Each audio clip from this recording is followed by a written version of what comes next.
musidɓe tedduɓe heeɗiɓe rewintoɓe kabaruji e nder chaine men T20 TV. Bisimilla mon kabaruji men ko militant goto mo Pastef ko kañum de tawa toon to galle mumen tawno ko dadiɓe ɓe tawi ɗumen toon nawi ɗum. On militant noon omo tuma omo jeeya e duppuɓe bisuji gonnoɗe toon to Keur Massar. On militant noon hollitama wonde ñaneɓe tawimo toon to galle makko o wonno koye innude ɓiyi ko gorko. Ɗum noon ko ɗon ɓe jaggimo ɓe mbaɗimo placé garde à vue kanko oɗon militant. Jayde biyeteɗo Seneweb holliri wonde kanko oɗon suko gorko de jeenoɗo e ɓen ɓe gandanɗa hoore makko kañumen duppino ɗiɗon bisuji. Ɗum noon ene wayno ko gendarme ɓe ko kañumen garinimo ɗon e nder galle makko. Si en garti e on mo gandanɗa hoore makko kañum woni Mimi Touré. Ene wayno noon o itti konnguli o fani ɗum e ɓen ɓe gandanɗa hoore makko kañumen goni wa APR. O andini yimɓeɓe de won wonnoɓe APR kañumen pari pour artude e makko ngam dusodirde e makko e élection ngaji payaɗi 2024. O rotti kanko Mimi Touré o wi wonde président de la république Macky Sall so tawi renaki harende koko telata hen. Kanko Mimi Touré noon e nder ɗum ɗon o wi wonde wonɓe gandanɗa hoorema koye nder gouvernement hen goni ko ministre uji kono noon ene pari pour tawtudemo kanko Mimi Touré ngam hollude président de la république Macky Sall caggal. O holliri noon o wi wonde ɓeɗon padi tan ko déclaration ngam président wiide wonde ene jeeya e suɓateɓe 2024 ɓe kañumen kollira wonde kamɓe de ɓe jaadani hen te kadi ɓe gondi koye on mo gandanɗa hoore makko kañum woni Mimi Touré. Pape Amadou Keita woni cukalel barangel toon to Keur Mbaye Fall taw noon koye seppoji bannoɗi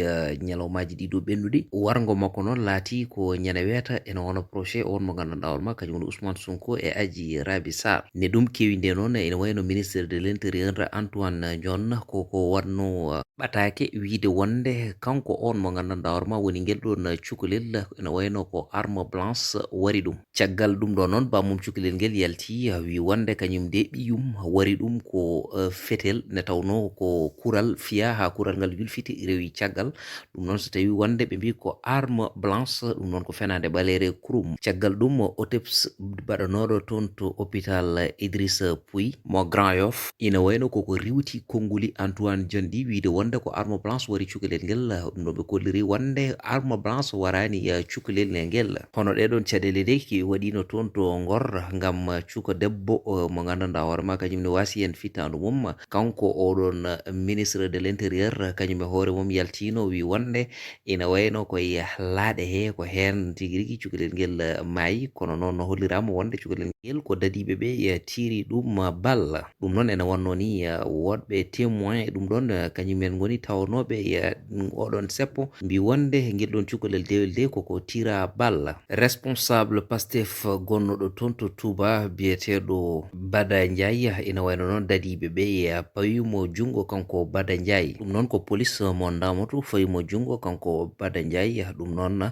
neɓata ɓe tottitamo ɓen ɓe gandanɗa hoore makko kañum woni division des investigations criminelles. O jaggira ko appel à l'insurrection e wondude violence. Kanko oɗon élément Pastef de eɓe tumimo wonde ko jinnoɗo duppude galle Antoine Philippe Diome gonɗo toon to Touba. Saabi procureur rokki yamirore yo jagge. E nder o saaha noon o addama ɗo hen e Dakar o monoto division des investigations criminelles. Pape Djibril Fall ko kanko woni gardiɗo mouvement des serviteurs. Ina wayno ko candidat e élection ngaji 2024 ɗi. Ina wayno heccanki noon ko kuccodirnoɗo e ɓen ɓe gandanɗa hoore ma kañumen goni jaydiyankoɓe ngam haalde e actualité leydi ndi. Ina wayno noon e nder haalaluji makko ɗi wonno koye jofade on mo gandanɗa hoore makko kañum woni leader Pastef Ousmane Sonko.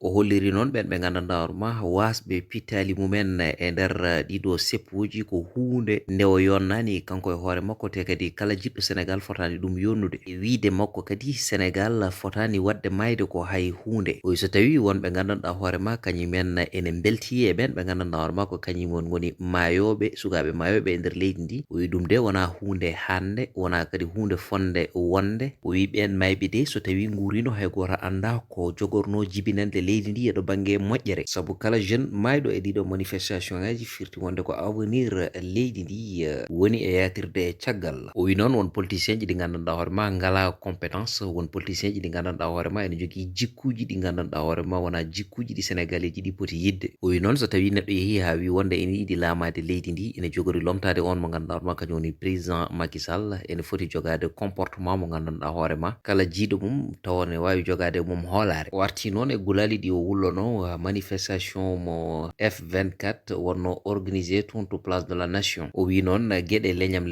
foti ko ittede e nder dawrugol Sénégal ha laaɓa cer, ne tawno Sénégal so tawi ene poɗɗo lamade leydi ndi woto ƴeew wonde oɗo ko ɗum walla oɗo ko ɗum walla oɗo ko ɗum, ko ɓurɗo e leydi ndi tan Sénégal foti toɗɗade. ɗum to Ziguinchor hunde musde hamnide kewi toon. ASP goto biyeteɗo Pape Camara ina wayno ɓe tawimo ko ha toon to nder galle makko ko ɗon de tigui rigui ha joni ɓe mbarimo. Waɗɓe ɗum ɓe noon hay goto anda ko holɓen, so tawi en tumnima e Seneweb ko kamɓe totti oɗo kabaru. ina wayno noon won témoignage uji baɗaɗi hen koɓe gandini noon woni gujjo naatino e galle on mo gandanɗa hoore ma ko kañum woni ASP o. Kanko noon caggal ne yummakko wimo wonde won natɓe e nder galle he ko heno yalti omo ƴeewa holi ɓen, ko ɗon de ɓe piimo arme blanche, ko ɗon tigui rigui o wasi fittandu makko. ɗum noon kewi ko ñande alkamisa jamma fayi aljuma leegal biyetegal Bodiom koto gongal toon to Bignona. Kanko ASP cankiɗo o de o mona toon to morgo hôpital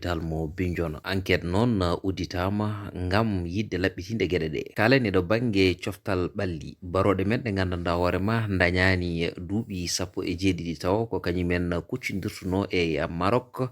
ina wayno noon ko hande wonno o final o, ina wayno noon ko kamɓe ƴetti ara rayo ɓe piya Maroc 2-1. ɗum noon ko Maroc adiɓe markude guila e premier mi-temps, ko ɗon de deuxième mi-temps o Sénégal dañi penalty e nder oɗon penalty de ko hen on mo gandanɗa hoore ma ko kañum woni Amara Diouf marki, kono noon kadi ɗo ɓe keeɓi chantre ɗon de kadi ɓe marki deuxiéme but o. ina wayno noon ɗo gonɗen ɗo hen so tawi wonde en mbasino eɗo bangue kuɓuji football tuggude noon rawande fewde hikka, ina wayno Allah yoɓi en ɗum ha wisi en. ɗum noon yo yaaru yeeso ko ɗum tan woni ko ñagotoɗen, ne tawno en keeɓi ko ne foti ne 5 coupe ɗi gandanɗa hoore ma notortoɗi taw ko coupe d'Afrique. ɗum noon sikki ala bande men tedduɓe musidɓe mortuɓe ko ɗum woni ko aranno en ɗo e kabaruji ha gongol konngol wonta gongol e lawol gongol tawno ko ɗo e nder Titonde TV. Continue wadde abonné, moɗon partager, moɗon like, ɗaccunen commentaire ji mon e tawno dole ni gogo ndiyam kono dole Titonde ko onon tigi.